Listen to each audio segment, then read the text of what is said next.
Hello बच्चों, कैसे हैं आप। मैं आपका विजय सर। इस वीडियो लेक्चर में आप सभी का स्वागत करता हूं। आज के इस वीडियो लेक्चर में हम लोग कक्षा 10वीं का पहला अध्याय वास्तविक संख्या के बारे में हम क्या करेंगे, बात करेंगे। जैसा कि पिछले कक्षा 9 में आपने संख्याओं के बारे में पढ़ा होगा और वहां पहला चैप्टर पढ़ा होगा आपने संख्या पद्धति के बारे में, ठीक है। तो संख्या पद्धति के बारे में आपने संख्याओं के बारे में पढ़ा होगा। तो एक बार हम क्या करेंगे, संख्याओं को एक बार यहाँ रिमाइंड कर लेंगे, थोड़ा आपके लिए क्या हो जाए, चलो ताजा हो जाए। और उसके बाद से हम मेन मुद्दे पर चलेंगे जो हमारा क्या है, वास्तविक संख्या। तो बात करेंगे कि वास्तविक संख्या क्या होती है, वास्तविक संख्याओं के प्रकार क्या है और कैसे वास्तविक संख्याओं को समझा जाता है। इस ब्रह्मांड में अगर हम बात करें बेटा, तो मुख्य रूप से हमारे पास दो ही प्रकार की संख्याएं होती हैं, एक तो वास्तविक और एक क्या होती है, काल्पनिक। तो कुछ संख्याएं वास्तविक होती है और कुछ संख्याएं क्या होती है, काल्पनिक होती है। अभी क्लास 10th में हमें काल्पनिक संख्याओं के बारे में अध्ययन नहीं करना। हमें जो अध्ययन करना है वो किसके बारे में करना है, वास्तविक संख्याओं के बारे में अध्ययन करना है। और यह वास्तविक संख्या मुख्य रूप से दो प्रकार की होती है, एक होता है परिमेय और एक क्या होता है, अपरिमेय। तो अपरिमेय अपरिमेय तक पढ़ने के लिए या समझने के लिए सबसे पहले जो क्लास 9th में हमने संख्या पद्धति पढ़ा है, जहाँ पे संख्याओं को समझने के लिए अलग अलग प्रकार से संख्याओं को क्या किया गया, व्यवस्थित किया गया है। थोड़ा एक बार हम वहां से आरंभ करते हैं और सबसे पहले हम बात करते हैं अंकों से संबंधित कि अंक क्या है, फिर उसके बाद से हम आगे बढ़ते। तो चलें हम बात करते हैं यहाँ पे इसके भाई अंक की। अंक क्या है, अंक जिसे हम क्या बोलते हैं, डिजिट बोलते हैं। क्या बोलते हैं बेटा, डिजिट। जो भी बच्चे हैं जो इस प्लेटफॉर्म से जुड़े हैं वो बहुत ध्यान से, बहुत केंद्रित होकर पढ़िए। अगर आप इस चैनल से क्लास अटेंड कर रहे हैं तो मैं आपको गारंटी देता हूं कि आने वाले विगत समय में आपका जो मैथ है, चाहे कितना भी कमजोर क्यों ना हो, वह एक लेवल पे जरूर पहुंच जाएगा। अगर आपको गणित से डर लगता होगा तो यह तय है कि क्लासें अटेंड करने के बाद गणित आपके लिए हलवा हो जाएगा, एकदम प्यारा सा हलवा हो जाएगा। अब कहीं से भी कुछ भी डर आपको नहीं लगेगा, कहीं से भी आपको कोई समस्या नहीं होगी। तो आप एकदम बिंदास होके क्लास अटेंड करिए, क्लास को ठीक से देखिए और क्लास को समझने का क्या करिए, प्रयास करिए। तो यहाँ सबसे पहले हम बात कर रहे हैं किसकी, अंक। अंक क्या है भाई, तो अंकों के बारे में जब हम बात करते हैं तो कहते हैं 0, 1, 2, 3, 4, 5, 6, 7, 8 व 9 अंक कहलाते हैं। क्या कहलाते हैं, अंक कहलाते हैं। ठीक है, इसका मतलब है कि जो गिनती के अक्षर होते हैं, जिसमें 0, 1, 2, 3, 4, 5, 6, 7, 8 और 9, ये सब के सब क्या कहलाते हैं, अंक। केवल 9 तक अंक कहलाते हैं, 9 के बाद आगे जब 10 बढ़ोगे तो वह अंक नहीं कहलाएंगे। प्रश्न उठेगा फिर वो क्या कहलाएंगे, फिर एक बार समझ लीजिए अंक क्या है भाई। तो 0, 1, 2, 3, 4, 5, 6, 7, 8 और 9, ये जो हमारे दिखाई दे रहा है स्पष्ट रूप से जो गिनती का अक्षर दिखाई दे रहे हैं, ये क्या कहलाते हैं, अंक। अब बात हम करते हैं कि अगर 9 के बाद जो 10th आता है फिर वो क्या है, तो 10th जो हमारी होती है वो हो जाती है संख्या। तो अगला बात आता है यहाँ पे संख्या। संख्या किसे कहते हैं, नंबर किसे कहते हैं, ठीक। तो हम बात कर रहे हैं संख्या की, और संख्या के बारे में हम क्या बात करेंगे, तो हम लोग यहाँ कहेंगे, ध्यान से देखिएगा, हम लोग यहाँ कहेंगे कि अंक दो या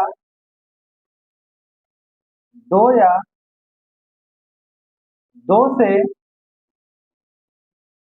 अधिक अंकों के समूह को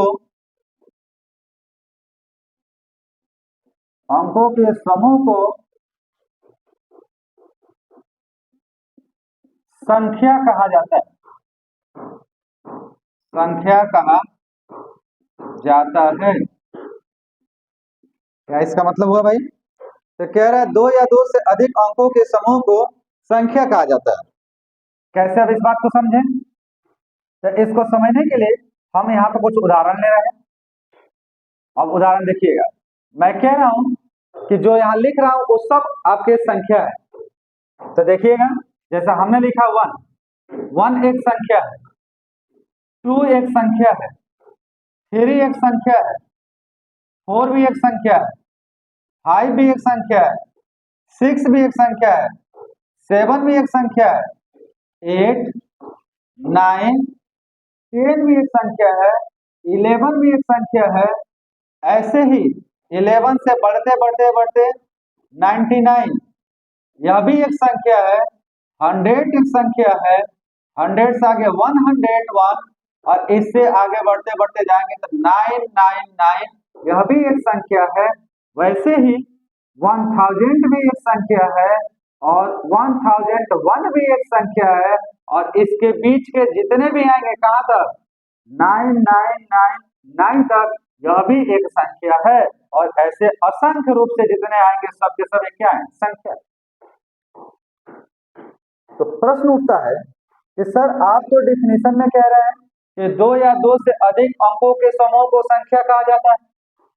तो यहां से अगर हम देखें तो एक अंक है, एक अंक है 0, यह तो संख्या है। यहाँ दोनों एक एक है, यह भी एक संख्या है। यहाँ दोनों 9 है, यह भी एक संख्या है। इनके बीच में भी जो आ रहा है उसमें 2 अंक आ रहे हैं, उसके आगे 3 आ रहे हैं, उसके आगे 4 आ रहे हैं। तो यहां से लेकर 10 से लेकर और इनफाइनाइट के बीच में जितने भी आपके नंबर आ रहे हैं ये सब संख्या है। क्यों? क्योंकि इसमें अंकों का समूह क्या है, 2 या 2 से ज्यादा। लेकिन 1 से लेकर 9 तक, यह वाला जो सिनेरियो, यहां से लेकर यहां तक, यह कैसे संख्या? यह तो अभी आपने कहा कि यह क्या है, अंक है। अब फिर आप कह रहे हो क्या है, संख्या। अरे बात समझ में, अब ये बड़ा कंफ्यूजन करता है भाई, कि जो चीज अभी आप कह रहे हो कि सर यह चीज जो हमारा दिया गया है यह एक प्रकार का संख्या है, तो फिर यही 1 से लेकर 9 तक, अभी तो ऊपर आपने कहा कि अंक है, फिर यह संख्या कैसे? अरे बात समझ में, अगर यह संख्या होती तो 2 अंक तो होते, लेकिन 2 अंक तो यहाँ दिखाई ही नहीं दे रहे, फिर यह संख्या कैसे? अब इस बात को समझते हैं। थोड़ा सा चलिए अंकों पे विचार करते हैं, क्या कह रहा है अंकों में। तो अंकों में जब विचार हम करते हैं तो हमें प्राप्त होता है कि भाई अंक जो है, अंक में 1 से लेकर 9 तक तो है ही है, साथ में क्या है, 0। ये बात समझ रहे हो? अगर ऐसा है तो क्या 1 को आप 01 लिख सकते हो क्या?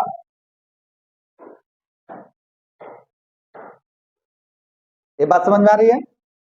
1 को 01 आप लिख पाएंगे क्या? मेरे ख्याल से आप लिख पाएंगे। क्या मान में कोई अंतर आएगा क्या? नहीं। अगर यही 0 आगे लगने के बजाय कहां लग जाता है, पीछे, तब तो 101% मान में परिवर्तन आता है। लेकिन चूंकि 0 कहां लगा है, संख्या के पहले या अंक के पहले, इसलिए इसके मान में कोई परिवर्तन भी नहीं होगा। अगर नहीं होगा तो क्या 2 को आप 0,2 लिख पाओगे? बिल्कुल लिख पाएंगे। 3 को आप 0,3 लिख पाएंगे, एकदम लिखा जा सकता है। वैसे ही 4 को भी हम लिख पाएंगे 0,4। ऐसे ही अगर हम बात करें तो 8 को हम लिख पाएंगे 0,8, और 9 को लिख पाएंगे 0,9 लिख पाएंगे। अगर आप लिख देते हैं ऐसा और इसके मान में कोई अंतर भी नहीं आता, तो जाहिर सी बात है अंकों का यहाँ कितने अंक प्राप्त हो गए, 2। यहाँ भी कितने अंक प्राप्त हो गए, 2। यहाँ भी कितने अंक प्राप्त हो गए, 2। तो परिभाषा क्या कहता है? परिभाषा कहता है या तो 2 हो या 2 से अधिक क्या हो, अंक हो। तो इसमें भी 2 अंक दिखाई दे रहे हैं, यहाँ भी 2 दिखाई दे रहे हैं, और यहाँ से लेकर यहाँ तक सब में 2 दिखाई दे रहे हैं। इसका मतलब हुआ कि 1 से लेकर 9 तक के जो अंक थे वो अंक के साथ साथ क्या है, संख्या भी है। आई बात समझ में? दैट मीन्स कि जितने भी गिनती के अक्षर हैं या जितने भी गिनती की आप अंकों के रूप में समझो, चाहे संख्या के रूप में समझो, या जो गिनती आप समझ रहे हो, वो सब के सब अपने आप में क्या है, संख्या। तो क्या कोई संख्या की लिमिटेशन है कि संख्या कहां से आरंभ होकर कहां तक जाएगी? नहीं, कोई उसकी लिमिटेशन नहीं है। आरंभ 1 से होगी और कहां तक जाएगी, अनंत तक जाएगी, इनफाइनाइट तक जाएगी। क्लियर? समझ में आ रही बात? तो पहला हमने समझा कि अंक क्या है, दूसरा हमने समझा संख्या क्या है। तो कुछ और भी संख्याएं अगर हम लिखें, कुछ अन्य संख्याएं, तो कुछ अन्य संख्याएं कौन कौन से हमारी हो सकती हैं। अब आप स्वतंत्र हैं, आपकी इच्छा में जो है सब लिख दीजिए। जैसे मैंने लिखा है 4, 3, 5, 7, 8, यह एक संख्या है। वैसे ही लिखा मैंने कि -3, 2, 7, यह भी एक संख्या है। हमने लिख दिया 5, 3, 2, 8, 9, 7, 6, यह भी एक क्या है, संख्या है। तो देखो इसमें अंकों की संख्या कितनी है, 1, 2, 3, 4, 5। इसमें कितनी है, 3। इसमें कितनी है, 1, 2, 3, 4, 5, 6 और 7। तो यहाँ कुल अंक हो गए 5, यहाँ कुल अंक हो गए 3, यहाँ कुल अंक हो गए क्या, 7। तो परिभाषा क्या कहता है, या तो 2 या 2 से क्या हो, अधिक हो। तो लीजिए यहाँ पे सब 2 से क्या है, अधिक है, इसलिए सब के सब क्या है, संख्याएं हैं। और ऐसे असंख्य संख्याएं प्राप्त होंगी। कितनी संख्याएं प्राप्त होगी बेटा, असंख्य प्राप्त।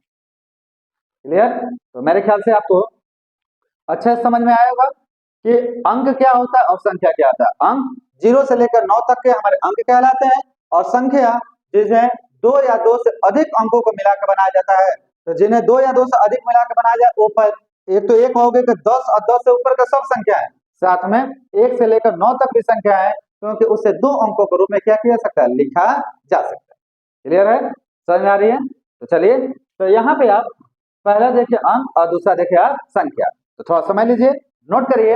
अगर ये बेटा आपको समझ में आ रहा हो तो यार एक लाइक तो जरूर बनता है, एक लाइक करें और साथ में अपने दोस्तों के साथ इस वीडियो को क्या करें, शेयर करें, और ढेर सारे अपने मित्रों को इस चैनल पे से क्या करें, जोड़ें, जो आपके साथ साथ उनकी भी गणित की पढ़ाई अच्छे से क्या हो सके, संपन्न हो सके। ठीक है, तो चलें आरंभ करें से, नोट करना स्टार्ट करिए, थोड़ा समझ लीजिए, फिर हम बढ़ते हैं आगे। और अगला जो हमारा संख्या आ रहा है वह आता है आपका प्राकृत संख्या। तो संख्या समझने के बाद अब संख्याओं के हम प्रकार समझेंगे, जिसमें सबसे पहली संख्या का प्रकार आएगा जिसे हम कहेंगे प्राकृत संख्या। नोट करें, चलिए आरंभ करते हैं और बात करते हैं यहाँ पे प्राकृत संख्या से संबंधित।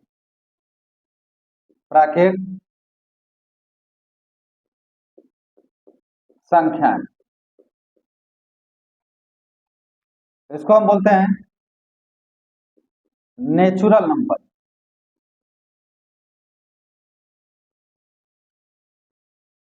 क्या बोलते हैं इसे, नेचुरल नंबर। तो पहला टॉपिक है हमारा प्राकृत संख्या से संबंधित, जो एक प्रकार की संख्याओं का क्या है, प्रकार। अब अगर प्राकृत संख्याओं के बारे में हम बात करें तो कैसी संख्याओं को प्राकृत संख्या कहा जाता है, तो कहते हैं गिनती की संख्याओं को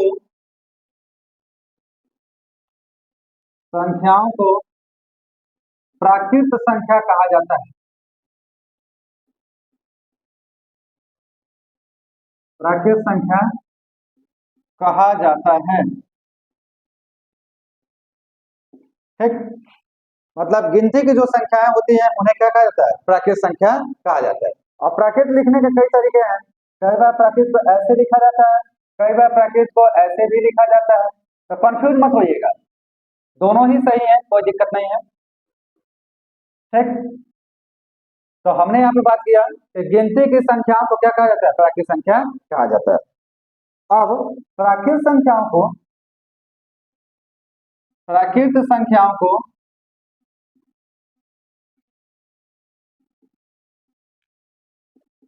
कैपिटल एन, अब कैपिटल एन क्या है भाई, तो जिससे इसका इंग्लिश शब्द स्टार्ट होता है, तो किससे स्टार्ट होता है, नेचुरल से। तो नेचुरल का पहले कैरेक्टर कैपिटल एन से प्रदर्शित करते हैं, एन से प्रदर्शित करते हैं, ठीक है बेटा, समझ में आई बात आपको। तो प्राकृत संख्याओं को किससे प्रदर्शित किया जाता है, कैपिटल एन से प्रदर्शित किया जाता है। अब देखते हैं कि कैपिटल एन के अंतर्गत कौन कौन सी संख्याएं आती हैं। तो यह हो गया हमारा कैपिटल एन, और एन के अंतर्गत जो संख्याएं पाई जाती हैं वह आपका गिनती कहां से आरंभ होता है, 1 से। ये हो गया 1, 2, 3, 4, 5, 6, कहां तक बेटा, तो यह जाएगा अनंत तक। कहां तक, अनंत तक। क्या आपको लगता है कि गिनती 1 से 100 तक होती है? अगर ऐसा लगता है तो आप यहां थोड़ा सा गलत है। गिनती 1 से 100 तक नहीं होती। यह तो गिनती को गिनने का एक बस पैटर्न छोटा सा बनाया गया है कि आप 1 से 100 तक गिनती को पहले गिनना सीखें। आगे तो आप अपने आप उसको क्या करेंगे, आगे बढ़ाते जाएंगे। तो गिनती जो होती है वह 1 से 100 तक नहीं होती। गिनतियां सदैव 1 से आरंभ होकर कहां तक जाती है, अनंत तक जाती है। अगर आपको कोई लगता है कि गिनती आके यहाँ पे समाप्त हो जाएगी, तो जहां आप समाप्त करोगे उसमें मैं +1 कर दूंगा, तो जस्ट उसका अगला आ जाएगा। तो ऐसी कोई भी संख्या नहीं है ब्रह्मांड में कि जिसको गिनती का आप अंत कह सके, नहीं कह पाइए। क्लियर है, समझ में आ रही बात? दैट मीन्स कि गिनतियों का कोई अंत बिंदु नहीं होता। इसलिए गिनती कहां से आरंभ होती है, 1 से कहां तक जाती है, अनंत तक। क्लियर बेटा, समझ में आ रही बात? बहुत बढ़िया। अब आप जानते हो कि 1 से लेकर अगर अनंत तक गिनती है, तो हमने तो गिनती प्लस में भी गिनना सीखा और गिनती माइनस में भी गिनना सीखा। ये तो बात आपको पता है कि गिनतियों को प्लस में भी गिना जा सकता है और माइनस में भी गिना, -1, -2, -3, -4, -5 ऐसे भी गिना जा सकता है। 1 2 3 4 5 ऐसे भी गिना जा सकता है। तो क्या माइनस वाला प्राकृत संख्या नहीं, क्या ऐसा है क्या? नहीं। तो प्राकृत संख्या मुख्य रूप से 2 प्रकार की होती है या 2 प्रकार से निरूपित की जा सकती है। हम लिखते हैं यहाँ पे,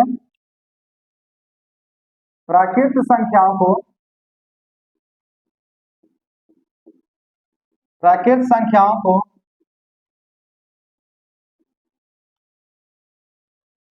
मुख्य रूप से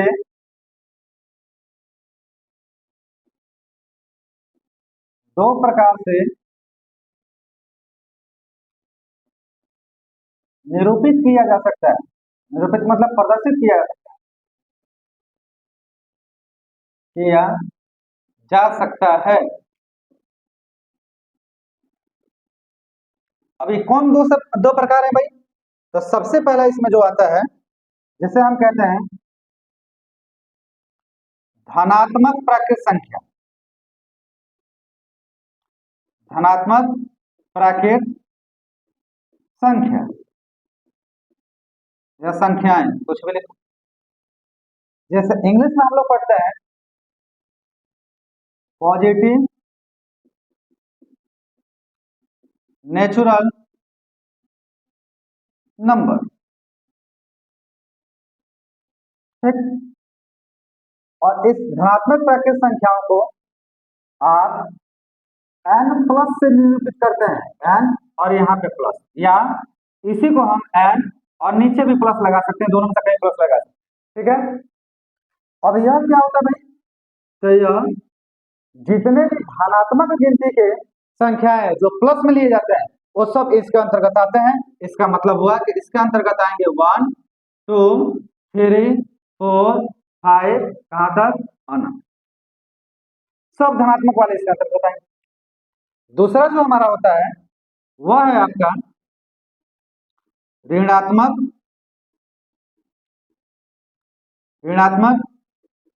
प्राकृत संख्या, और इसे हम कहते हैं negative natural number. Negative natural number, ठीक। और इस नेगेटिव नेचुरल नंबर को हम n माइनस द्वारा प्रदर्शित करते हैं। इसके द्वारा भाई n माइनस, या तो ऊपर लगा लो माइनस, या n के साथ कहां लगा लो, नीचे। n माइनस द्वारा प्रदर्शित करते हैं, और इसका जो मान आता है, रहता तो प्राकृत संख्या धनात्मक वाला ही है, लेकिन उसके आगे प्रत्येक अंकों के आगे क्या लगा होता है, माइनस। आप लिखेंगे -1 -2 -3 -4 -5, कहां तक, माइनस इनफाइनाइट, ठीक। तो हमने प्राकृत संख्याओं को मुख्यतः कितने रूप से निरूपित कर दिया, 2 प्रकार से, एक धनात्मक प्राकृत संख्या और एक बेटा ऋणात्मक प्राकृत संख्या। देखिए क्लियर, समझ में आ रहा है? बड़ा आसान है, बड़ा सिंपल है। तो ये हम बात कर रहे थे प्राकृत संख्याओं के बारे में। अब यहाँ पे एक शब्द उठता है कि जनरली रूप में या जनरली रूप में हम प्राकृत संख्याओं को कैसे समझते हैं। तो जनरली रूप में प्राकृत संख्याओं को सदैव n के पॉजिटिव मान के लिए ही समझते हैं, मतलब 1 2 3 4 5 6 डॉट डॉट डॉट कहां तक, इनफाइनाइट। तो अब अगली बात हम करेंगे जिसमें आपको यह समझना होगा कि सबसे छोटी प्राकृत संख्या क्या होती है और सबसे बड़ी प्राकृत संख्या क्या होती है। अरे बात समझ में? तो आप एक काम करिए बेटा, ट्रैक से इसे नोट करिए और उसके बाद से हम आगे थोड़ा बढ़ते हैं और आपको समझाते हैं कि सबसे छोटी प्राकृत संख्या क्या होती है और सबसे बड़ी प्राकृत संख्या क्या होती है। तो थोड़ा समय लेके नोट करें, फिर बता रहा हूं। तो चलिए अब बात करते हैं, हम यहाँ पे नोट बना लेते हैं इसके लिए।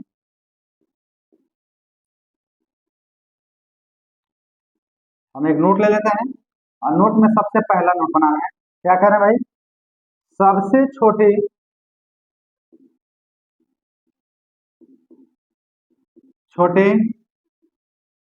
प्राकृत संख्या। अब आप बताओ इसमें सबसे छोटी प्राकृत संख्या क्या होगी? तो सबसे छोटा इसमें प्राकृत संख्या क्या है? 1, क्योंकि यही से स्टार्ट हो रहा है।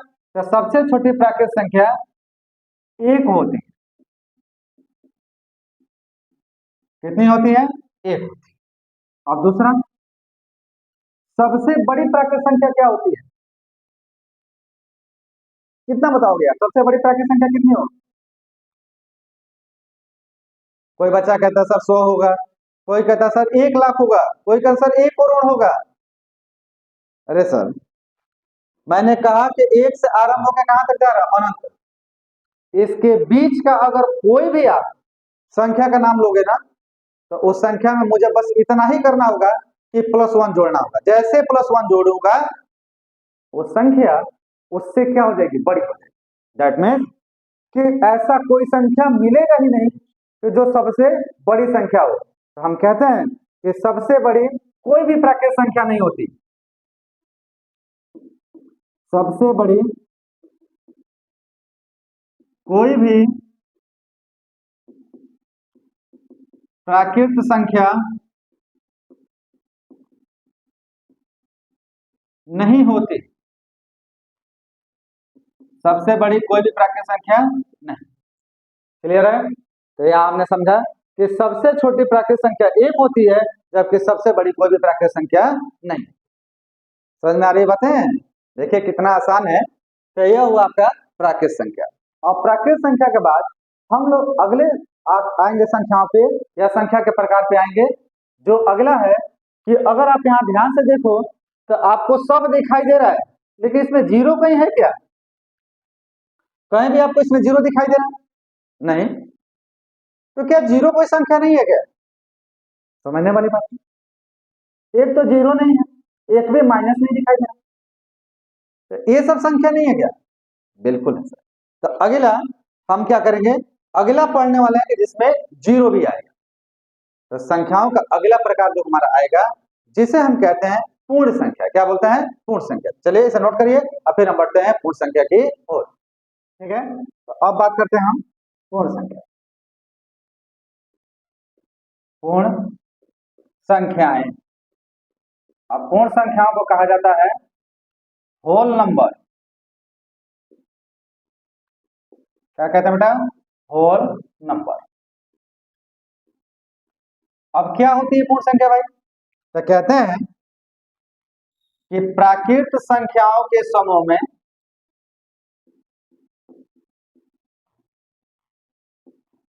प्राकृत संख्याओं के समूह में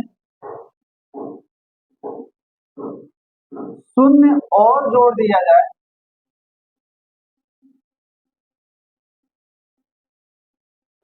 शून्य और जोड़ दिया जाए तो प्राप्त समूह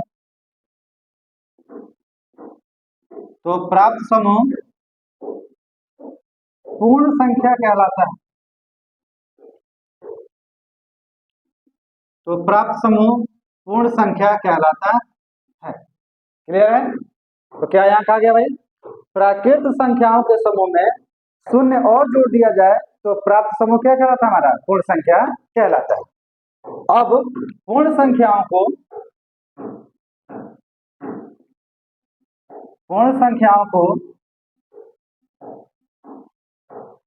संख्या का अंग्रेजी जो शब्द है होल नंबर, इसके पहले कैरेक्टर से प्रदर्शित करते हैं। तो पूर्ण संख्याओं को W से निरूपित किया जाता है या प्रदर्शित किया जाता है,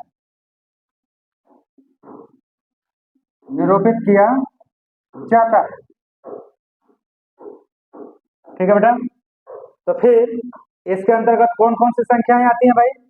तो W के अंतर्गत आने वाली संख्याएं कहां से स्टार्ट होंगी? 0 से। 0 1 2 3 4 5 6 कहां तक? इनफाइनाइट। ठीक है। तो यह कहां से कहां तक गया? तो 0 से आरंभ होकर कहां तक गया? इनफाइनाइट। परिभाषा क्या कहता है कि प्राकृत संख्याओं के समूह में, क्या इसमें कहीं आपको प्राकृत संख्या दिखाई दे रहा है? बिल्कुल। कहां से है? 1 से लेकर इनफाइनाइट तक ये क्या है? प्राकृत संख्या। क्या बेटा? प्राकृत संख्या।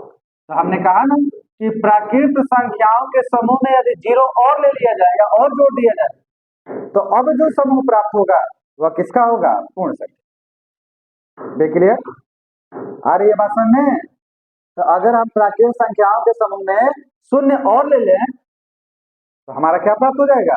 पूर्ण संख्याओं का समूह प्राप्त हो जाएगा। अब यहाँ पे एक छोटी सी बात है जो इसके पहले भी हमने किया था प्राकृत संख्या। क्या आप बता सकते हैं कि सबसे छोटी पूर्ण संख्या क्या होगी? तो चलिए यहाँ पे नोट में बात करते हैं हम लोग। नोट में इस बात को समझते हैं। पहली बात, सबसे छोटी पूर्ण संख्या। तो पूर्ण संख्या कहां से आरंभ हो रही है बेटा?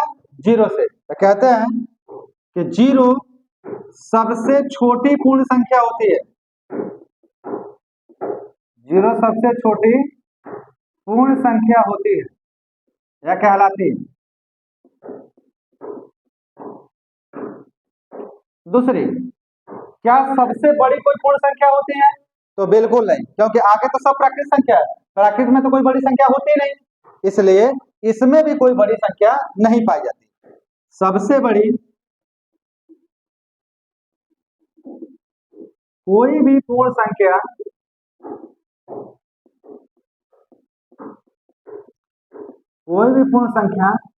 नहीं पाई जाती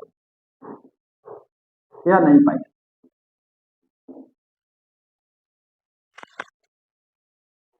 ठीक है बेटा। तो सबसे बड़ी कोई पूर्ण संख्या नहीं पाई जाती और सबसे छोटी पूर्ण संख्या हमारी क्या होती है? 0। अब आगे थोड़ा एक बात करते हैं। मैं यहाँ पे एक कंपैरिजन करता हूं, इसको ध्यान से देखना। तीसरा, मैंने यहाँ लिखा कि प्राकृत संख्या n का मान हुआ 1 2 3 4 5 कहां तक? इनफाइनाइट। और W का मान हमने लिखा 0 1 2 3 4 5 कहां तक? इनफाइनाइट। अब क्वेश्चन ये उठ रहा है कि क्या सभी प्राकृत संख्याएं पूर्ण संख्या होती है क्या? यह क्वेश्चन कि क्या जितनी भी प्राकृत संख्या होती है 1 से लेकर अनंत तक, ये सब के सब पूर्ण होती है क्या? सब पूर्ण के अंदर पाई जाती है क्या? अगर आप ध्यान से देखोगे तो 1 से लेकर अनंत तक की सारी संख्याएं पूर्ण में यहाँ पाई जाती है ना? तो अगर पाई जाती है तो आप क्या लिखोगे कि सभी प्राकृत संख्याएं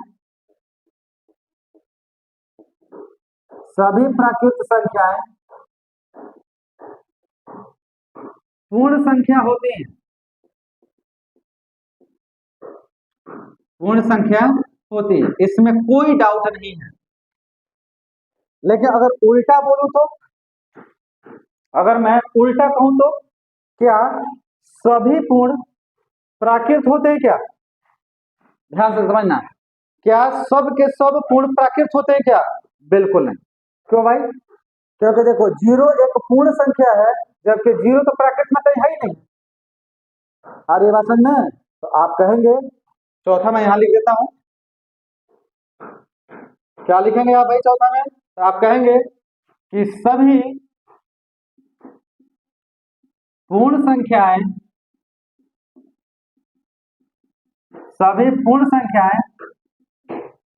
प्राकृत संख्या नहीं होती। अब क्यों नहीं होती भाई? क्योंकि क्योंकि शून्य एक पूर्ण संख्या है, पूर्ण संख्या है, जबकि प्राकृत नहीं है, जबकि प्राकृत नहीं है। आई बात समझ में? तो मेरे ख्याल से आपको ये बड़े अच्छे समझ में आया होगा कि सारी की सारी पूर्ण संख्याएं जो होती हैं हमारी, वह प्राकृत नहीं होती। क्यों नहीं होती भाई? क्योंकि जीरो एक पूर्ण संख्या है, लेकिन जीरो कहीं से भी प्राकृत संख्या नहीं है। लेकिन सब के सब प्राकृत संख्या हमारी क्या होती है? पूर्ण संख्या होती है। इसमें कोई डाउट आ रहा समझ में? अगर समझ में आ रहा है यार तो कम से कम एक लाइक तो जरूर बनता है। इस पे एक लाइक फटाफट एक सारे के सारे लाइक कर दो। और फिर हम आगे बढ़ते हैं। अगली आपकी दो संख्या के प्रकार आएगी जिसे हम कहते हैं पूर्णांक। उसके पहले आप इसे नोट करें और फिर हम बढ़ते हैं पूर्णांक की ओर। चलिए अब बात करते हैं हम पूर्णांक के बारे में। अगली हमारी संख्या जो आती है वो आती है बेटा पूर्णांक। अब पूर्णांक को हम इंटीजर कहते हैं, इंटीजर। ठीक। अब पूर्णांक क्या होता है भाई? तो पूर्णांक की कहानी बड़ी मजेदार है। यहाँ पे पूर्णांक का सबसे पहले हम सब समझते हैं कि जो पूर्णांक का इंग्लिश वर्ड है इंटीजर, इसका अर्थ क्या है? एक्चुअल में यह इंग्लिश वर्ड इंटीजर्स जो है यह एक जर्मन शब्द जेहलिन। कौन सा शब्द है ये भाई? यह जर्मन शब्द, जर्मन शब्द जेहलिन नामक शब्द से लिया गया है, जिस जेहलिन का शाब्दिक अर्थ होता है गिनना, या इंग्लिश में बोले काउंटिंग। क्या होता है इसका अर्थ भाई? काउंटिंग। ठीक। अब ये जेहलिन जर्मन शब्द, हम तो जर्मन शब्द समझते नहीं है। क्या हम लोग समझते हैं? नहीं समझते। हम बहुत समझ सकते थे, क्या समझेंगे? इंग्लिश समझेंगे। तो अगर जेहलिन को इंग्लिश में चेंज किया जाए तो ये होता है काउंटिंग, और काउंटिंग का हिंदी क्या होता है? गिनना। अरे बात समझ में? मजे की बात यह है कि जेहलिन में जो जहल शब्द है, ZAHL, जो जहल है, इसका अर्थ होता है संख्या। क्या होता है? संख्या। तो किसको गिनना? तो संख्या को गिनना। आई बात समझ में? अब देखो मजे की बात यहाँ पे है कि अब हम संख्या गिनने वाले हैं, तो संख्या को हम धनात्मक रूप में भी गिन सकते हैं और संख्या को हम ऋणात्मक रूप में भी गिन सकते हैं। बात समझ आई? अर्थात एक ऐसा समूह जिसमें सब धनात्मक संख्याएं हो और सब ऋणात्मक संख्या हो, तो ऐसे समूह को क्या कहा जाता है? पूर्णांक कहा जाता है। क्लियर है? तो देखिए इस बात को हम कैसे लिखते हैं। तो अगर इसकी परिभाषा देनी हो तो हम लोग कहेंगे पूर्ण संख्याओं के समूह में, पूर्ण संख्याओं के समूह में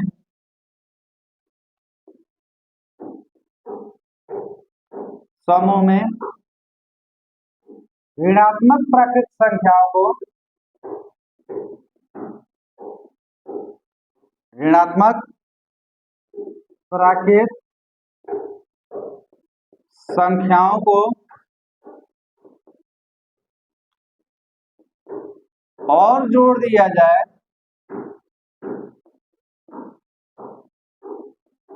और जोड़ दिया जाए तो प्राप्त संख्याओं का समूह, तो प्राप्त संख्याओं का समूह पूर्णांक कहलाता है। पूर्णांक कहलाता है। ठीक है। तो पूर्ण संख्याओं के समूह में ऋणात्मक प्राकृत संख्याओं को और जोड़ दिया जाए तो प्राप्त संख्याओं का समूह क्या कहलाता है? पूर्णांक कहलाता है। अब पूर्णांक को जेड से प्रदर्शित करते हैं।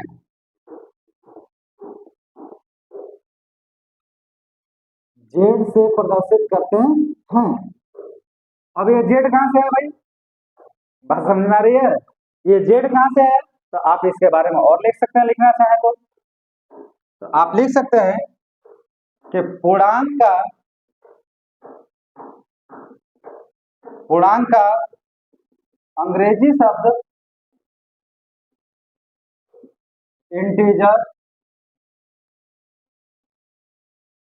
इंटीजर जर्मन शब्द जेहलिन से लिया गया है, जेहलिन से लिया गया है जिसका शाब्दिक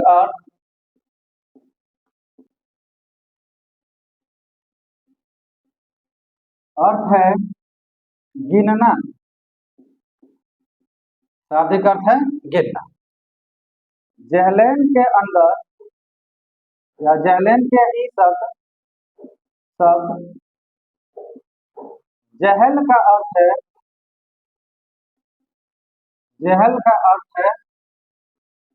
क्या? जहल का अर्थ है भाई? तो जहल का अर्थ है संख्या। क्या अर्थ है इसका भाई? संख्या। इसका मतलब कि जेहलिन का शाब्दिक अर्थ है संख्याओं को गिनना। किसको गिनना? संख्याओं को गिनना। तो इसी जहल के पहले कैरेक्टर से हम पूर्णांक को क्या करते हैं? प्रदर्शित करते हैं। इसलिए पूर्णांक को किससे प्रदर्शित किया जाता है? जेड से प्रदर्शित किया जाता है। देन तो जेड बराबर क्या होगा? तो जेड में तो भाई सारे ऋणात्मक मान आएंगे, मतलब माइनस इनफाइनाइट से लेकर कहां तक? तो यह आएगा आपका -4, -3, -2, -1, 0, सारे प्लस आएंगे। 1, 2, 3, 4 से लेकर कहां तक? इनफाइनाइट तक सब आएंगे। अर्थात इसमें सारे निगेटिव मान है, सारे पॉजिटिव मान है और साथ में क्या है हमारा? 0। बे क्लियर? समझ में आ रहा है? तो यहाँ पे यह जो संख्याएं हमें दिखाई दे रही हैं, इन संख्याओं को हम क्या कहते हैं? पूर्णांक।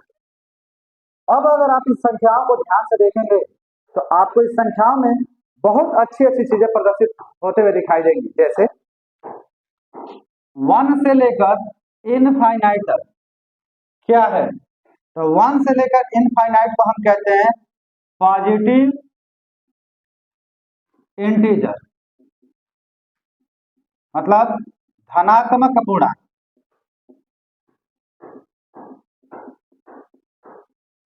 और -1 से लेकर माइनस इनफाइनाइट तक को हम कहते हैं निगेटिव इंटीजर,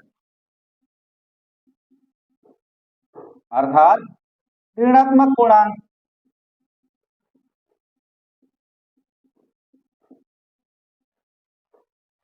तो अब एक कौन बच गया भाई? 0। तो फिर 0 को क्या कहते हैं?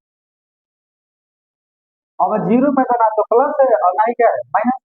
0 ना तो अपने ऊपर प्लस रखता है और ना ही अपने ऊपर माइनस। तो 0 को इसी वजह से हम कहते हैं न्यूट्रल नंबर। क्या बोलते हैं भाई? Neutral number. मीन्स इसका अर्थ हो गया उदासीन संख्या। कैसे संख्या? उदासीन संख्या। तो यह हमारा एक उदासीन संख्या है। अरे कहानी समझ में? तो यहाँ पे हम बात कर रहे हैं पूर्णांक के बारे में। अब पूर्णांक का हमने बताया कि पूर्णांक का इंटीजर शब्द जर्मन शब्द जेहलेन से लिया गया है, जिसका अर्थ होता है काउंटिंग। काउंटिंग मीन्स होता है गिनना। और जेहलेन का अंदर जेहल का अर्थ है संख्या या नंबर, अर्थात कि हम जहाँ संख्याओं को गिन सकते हैं वो सब के सब हमारे क्या कहलाते हैं? पूर्णांक। तो संख्याओं में धनात्मक संख्या भी होगी, ऋणात्मक संख्या भी होगी, इसलिए जेड का मान माइनस इनफाइनाइट से लेकर कहां तक होगा? प्लस इनफाइनाइट तक होगा। अरे बात समझे? अब यहाँ हमने बात भी दिया कि माइनस वाले को ऋणात्मक पूर्णांक कहेंगे, प्लस वाले को धनात्मक पूर्णांक कहेंगे, और जो 0 बच गया बीच में वो हमारा क्या है? वो उदासीन। कैसे संख्या है? उदासीन संख्या। क्यों? क्योंकि ना तो उसके पास प्लस है और ना ही उसके पास क्या है? माइनस। अब यहाँ पे नोट आता है और नोट को समझते हैं ठीक से। नोट को खूब ध्यान समझिएगा। नोट में पहला नोट, क्या सबसे छोटी पूर्णांक होती है क्या? इसमें सबसे छोटी कोई पूर्णांक आपको दिखाई दे रही है क्या? अगर आपको 0 लगता है तो 0 से छोटा -1 होता है बेटा। अगर -1 लगेगा तो माइनस से छोटा क्या होगा? -2 होगा। मतलब माइनस में जो आपको लगेगा कि यह सबसे छोटा है, उसका अगला उससे और छोटा हो जाएगा। इसका मतलब पूरे आपके पूर्णांक में कोई भी संख्या ऐसी नहीं है जो सबसे क्या हो, छोटी हो। तो कोई भी छोटी संख्या नहीं पाएगी। Be clear. उसी प्रकार से क्या इसमें सबसे कोई बड़ी संख्या होगी क्या? तो इसमें कोई बड़ी संख्या भी नहीं पाई जाती। अर्थात हम कहते हैं पूर्णांकों में कोई भी संख्या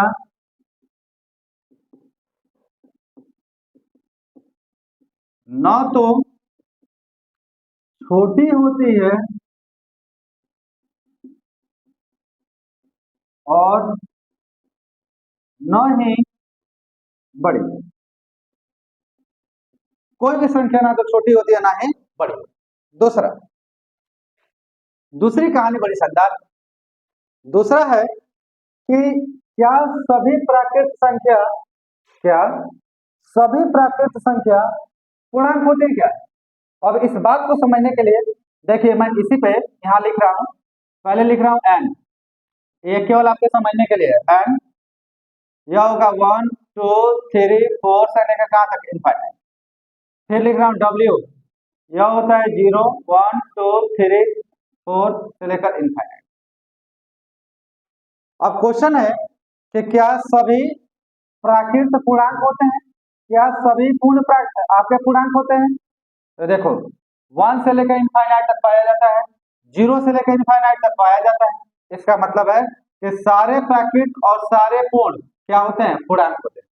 देखो उल्टा बोलूं तो क्या सारे पूर्णांक आपके पूर्ण और प्राकृत होते हैं क्या?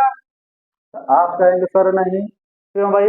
इसलिए कि -1 जो हमारा है या -2 जो हमारा है, यह एक प्रकार का पूर्णांक है, लेकिन यह किसी भी एंगल से ना तो पूर्ण है और ना ही क्या है, प्राकृत, क्योंकि तो पाया ही नहीं जाता। अरे बात समझे? अर्थात आप कहेंगे सभी प्राकृत व पूर्ण संख्याएं, पूर्ण संख्याएं, सभी प्राकृत और पूर्ण संख्याएं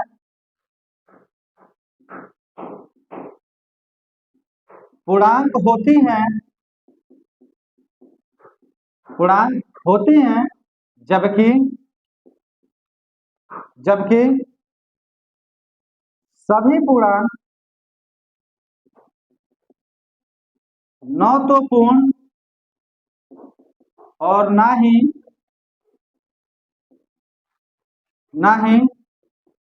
प्राकृत होते हैं,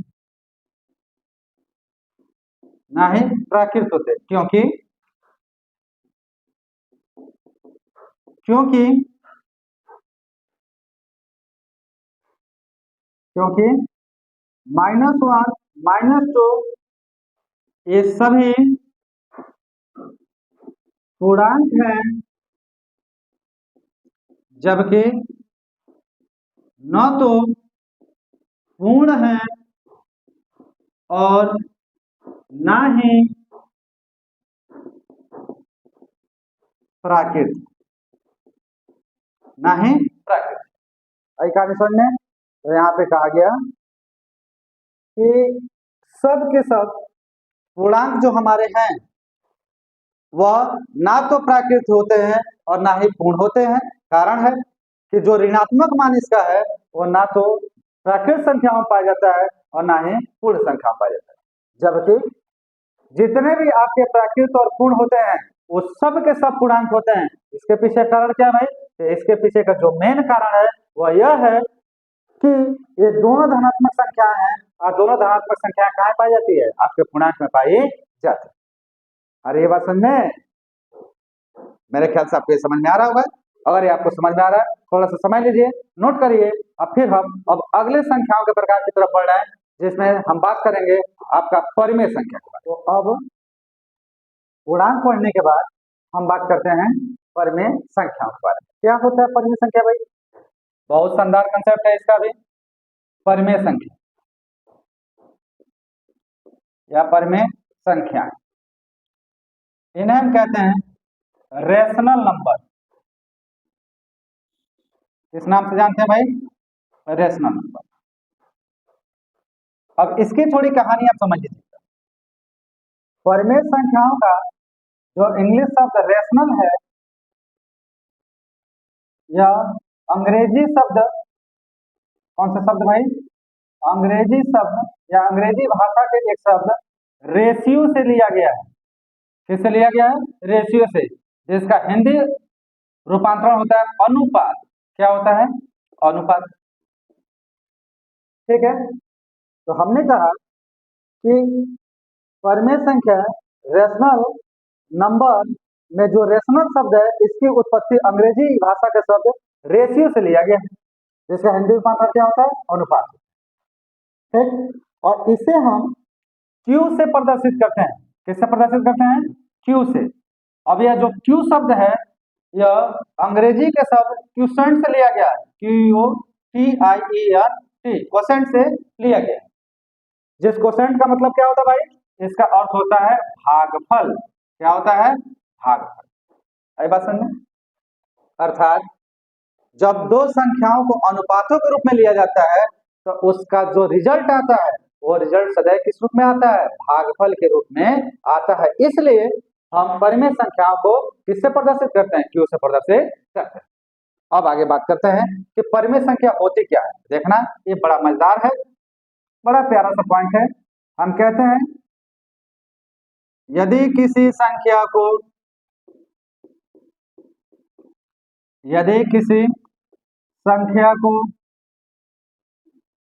P/Q के रूप में व्यक्त किया जा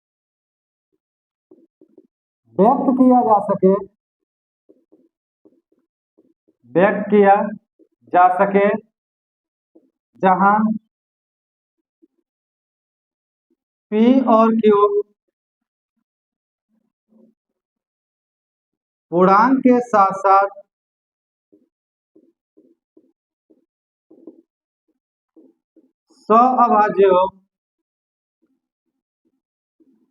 सअभाज्य हो और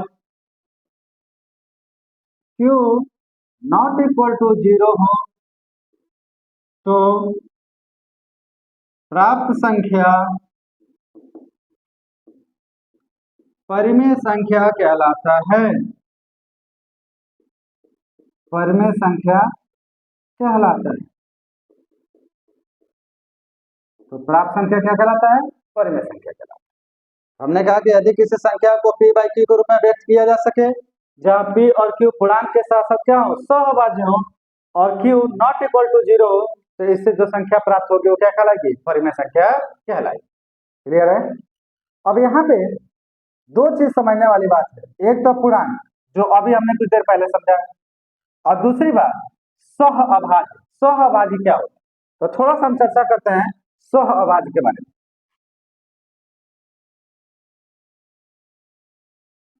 सहअभाज्य, हम कहते हैं कि यदि दो या दो से अधिक संख्या या संख्याओं के गुणनफल में संख्याओं के गुणनखंड में 1 के अतिरिक्त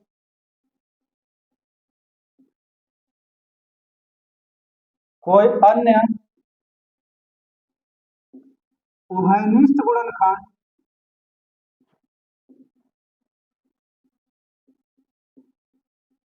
न हो, तो प्राप्त संख्याएं सहअभाज्य कहलाती हैं। सहअभाज्य कहलाती हैं। जैसे हम बात कर रहे हैं 2 और 3 की। क्या 2 और 3 सहअभाज्य हैं? तो क्या करो, 2 का गुणनखंड करो। 2 का गुणनखंड करो तो क्या आएगा? 1 गुणे 2। और 3 का गुणनखंड करोगे तो क्या आएगा? 1 गुणे 3। अब देखिए, इन दोनों में केवल एक ऐसा है जो कि उभयनिष्ठ गुणनखंड है। क्या उसके बाद भी कोई उभयनिष्ठ गुणनखंड है? नहीं है। इसलिए 2 और 3 कैसी संख्या है? सौ अभाज्य संख्या। कैसी संख्या है? 100 अभाज्य। उसी प्रकार से एक संख्या ले लिया 2, एक संख्या ले लिया 5 और एक संख्या ले लिया हमने 9 ले लिया, मान लो ऐसे ले लिया। अब इन तीनों के बारे में विचार करो। यहाँ गया 2, 1 गुणे 2, 5 का करोगे तो होगा 1 गुणे 5 और 9 का करोगे तो यह हो गया 1 गुणे 3 गुणे 3। अब इसमें भी अगर ध्यान से देखो आप तो एक को छोड़ के कोई दूसरा उभयनिष्ठ गुणनखंड नहीं है, इसलिए 2, 5 व 9 कैसी संख्या होगी? सहअभाज्य संख्या। ठीक है, लेकिन गलती से अगर 1 के साथ साथ कोई और अगर गुणनखंड उभयनिष्ठ आ गया तो फिर यह सहअभाज्य नहीं होगा। ये चीज आपने पहले से भी आप जानते होंगे, आपसे थोड़ा बहुत आप इसके बारे में जानकारी होगी पहले क्लासों में, छोटे क्लासों में। अब हम यहाँ बात करना है आगे कि सहअभाज्य की कहानी। तो आप एक काम करें, सहअभाज्य के बारे में थोड़ा सा आप नोट कर लीजिए, और फिर हम इसके परिभाषा के अनुसार आपको बताते हैं कि परिमेय संख्या किसे कहते हैं। ठीक है, तो नोट करिए।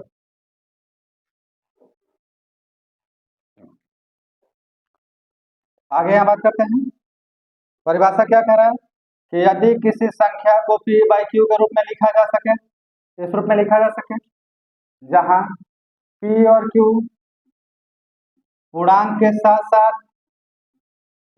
सहअभाज्य भी हो और q का मान नॉट इक्वल टू क्या हो? 0।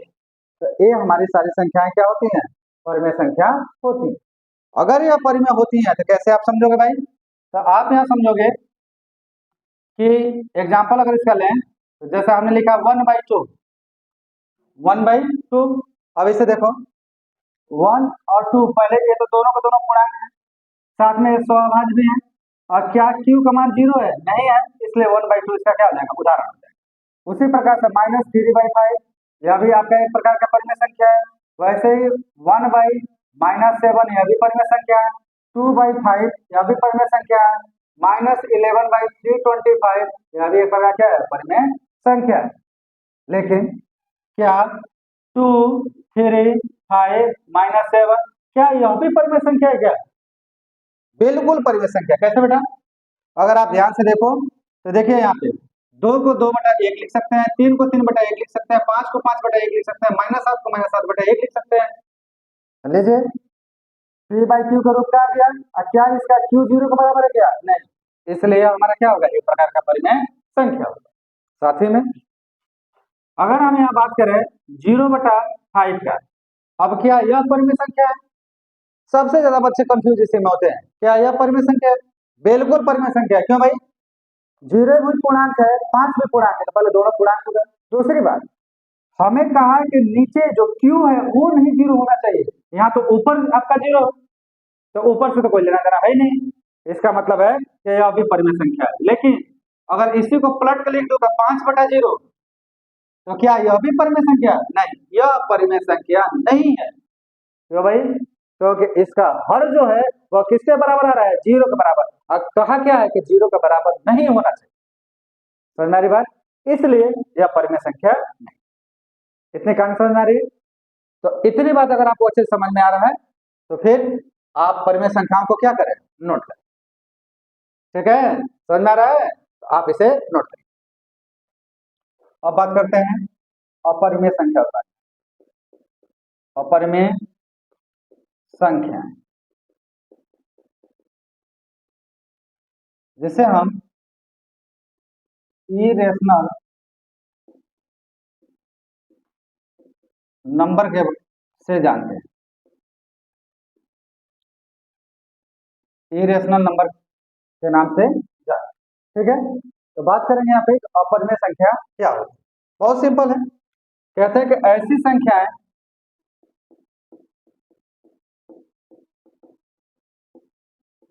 जिन्हें p बाई क्यू के रूप में न लिखा जा सके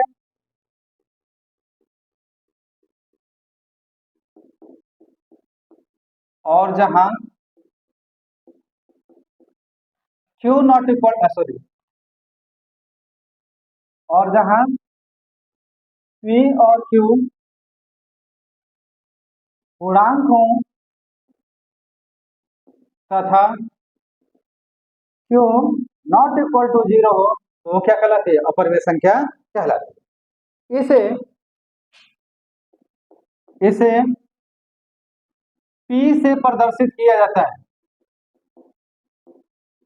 इसे P से प्रदर्शित किया जाता है। अब प्रश्न उठता है कि इसे P से क्यों प्रदर्शित करते हैं? तो एक्चुअल में अपरिमेय संख्याओं के बारे में सर्वप्रथम एक गणितज्ञ थे जिनका नाम था पाइथागोरस। तो सर्वप्रथम पाइथागोरस ने ही इनके बारे में क्या किया था? खोज किया था, इनके बारे में जानकारी दिया था और इनके मानों के बारे में भी उन्होंने क्या किया था? जानकारी दिया था। बाद में इनके अनुयायियों ने ही इनके नाम के सम्मान में अवेज में अपरिमेय संख्याओं को किससे प्रदर्शित कराया? P से प्रदर्शित कराया। ठीक है, इसलिए इसे P से क्या करते हैं? प्रदर्शित करते हैं। अब इसके उदाहरण क्या हो सकते हैं सर? एग्जाम्पल देखिए। तो इसके जो मुख्य उदाहरण है वो है हमारे √2, √3, √5, √7, √6, √8, √10, √11 एक्सेट्रा ऐसे। साथ ही साथ में पाई जो है हमारा एक अपरिमेय संख्या है। वैसे ही एक्सपोनेंट E0 यह भी हमारा अपरिमेय संख्या है। वैसे ही एप्सिलॉन यह भी हमारा क्या है? एक प्रकार का अपरिमेय संख्या है इत्यादि। ये सब के सब हमारे क्या है? अपरिमेय संख्या। ठीक, तो हमने देखा कि अपरिमेय संख्या क्या होती है। तो अपरिमेय संख्या वो होती है जिन्हें P/Q के रूप में क्या किया जा सकता है? लिखा जा सकता है, जहां P और Q दोनों पूर्णांक हो और Q का मान हमारा क्या हो? 0 के बराबर ना। तो ऐसे हम अपरिमेय संख्याओं को क्या करते हैं? समझते हैं। तो अपरिमेय संख्या समझने के बाद अब हम लोग बात बेटा करेंगे कि एक्चुअल में वास्तविक संख्या क्या है। तो यहाँ बात हम कर रहे हैं वास्तविक संख्या।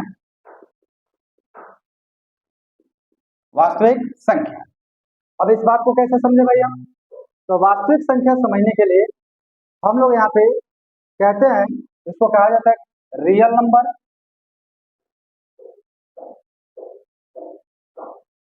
और कहते हैं परिमेय तथा अपरिमेय संख्याओं के परिमेय तथा अपरिमेय संख्याओं के समूह को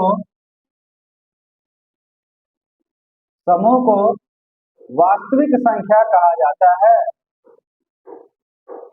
वास्तविक संख्या कहा जाता है। परिमेय तथा अपरिमेय संख्याओं के समूह को क्या कहता है? वास्तविक संख्या कहा जाता है। इसे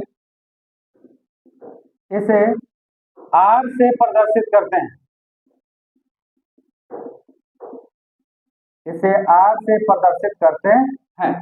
ये क्लियर? किससे प्रदर्शित करते हैं बेटा? इसे R से प्रदर्शित करते हैं। अगर इसे R से प्रदर्शित करते हैं तो फिर क्या क्या होता है वास्तविक संख्या?